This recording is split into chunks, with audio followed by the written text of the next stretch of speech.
Arden, and welcome to another writing lesson. Last week, you began to work on your first writing task of our new module, Farm Animals. Your writing task is all about a farm animal helping people. So today, we're going to take the work that you started last week and bring it into story mapping today. But first, I want you to imagine there's a new student coming into your classroom.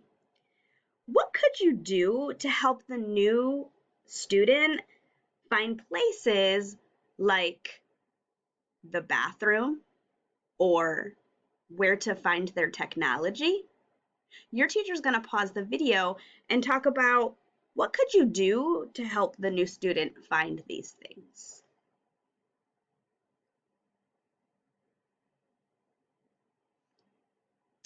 You might have said that you could help the new student by drawing out a map. A map shows people where to go. You could draw a map of your classroom and label where the bathroom is, label where their desk is, and label where their learning basket is, where your iPad is homed. Writers also use maps to show where parts of their story is going to go. In Module 1, we mapped a story of a child meeting Bill Robinson. Mapping helps writers plan their stories, and you will use a story to map to plan characters, settings, and events. So we're going to do that work today. Last week, you chose the farm animal that you wanted to write about. You also started drafting what that animal looked like, how that animal helped humans, and some special features about that animal.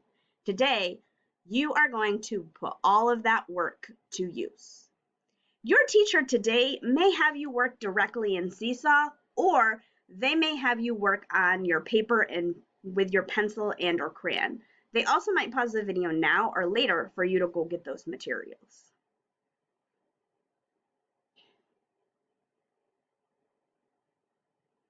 Remember, good writers think, tell, write, and draw. These are our thinking steps for mapping our ideas. First, we're going to decide what to map. Today, we're going to be mapping the characters, we're going to be mapping the setting, and we're going to be mapping the events, what happens at the beginning, the middle, and the end. Then we're going to make our map, and we're going to write our important ideas and add more ideas if we need to, as we're in the planning phase of our process. So we're going to start with our characters. One part of my story map. Right now it's blank, and that means we're going to fill in this box our characters. Remember, a character can be a person, an animal, or a thing in your story. We know we're writing a 3-page story about a farm animal helping a human. So as I mentioned last week, I chose to write about the sheepdog. So in this map, I'm going to draw a sheepdog, and then my sheepdog is going to be helping the farmer herd sheep. So my characters will be a dog, a farmer, and the sheep. Your teacher is going to pause the video and you're going to draw your characters. Now that you have your characters for your story, which are your farm animal, the human that your animal is helping, and maybe other animals that are involved, let's go to our setting. Our setting is the place it's taking place, where it is.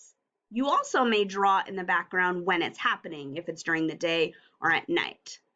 I know we're learning all about farm animals, so my setting is going to be on the farm. My sheepdog is going to be helping the farmer on the farm. Your teacher is going to pause the video and you're going to draw your setting and your blank story map.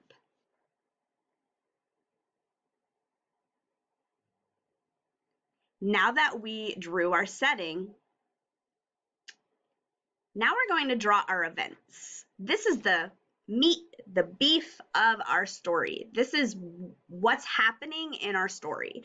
So I'm going to think, what's happening first in my story? I know that my sheepdog is helping the farmer with sheep.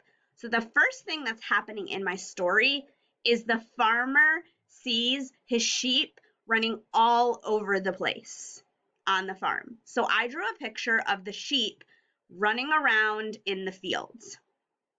Some more detail I could add, maybe some grass, maybe the sun to show the setting. Now it's your turn. Your teacher's going to pause the video and you're going to draw in the beginning part what happens first at the beginning of your story, showing the characters what's happening.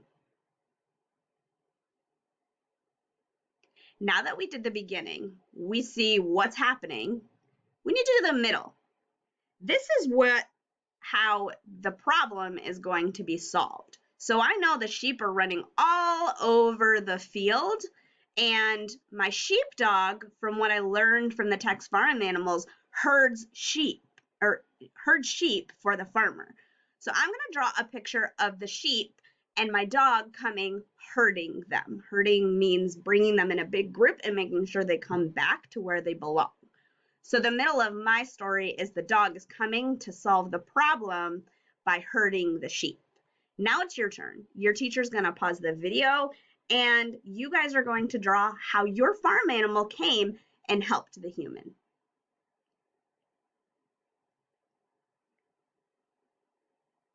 Now that we did the beginning and we did the middle, now we need to do the end. What happened at the very end of your story? This can look different ways.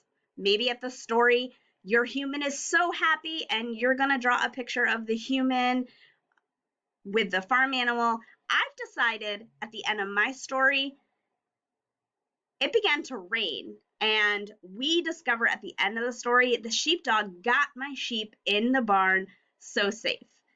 I could have added my farmer in here with a big smile on his face, but this is just planning. So that's detail I can add in my final draft. Now it's your turn to add your ending in your story.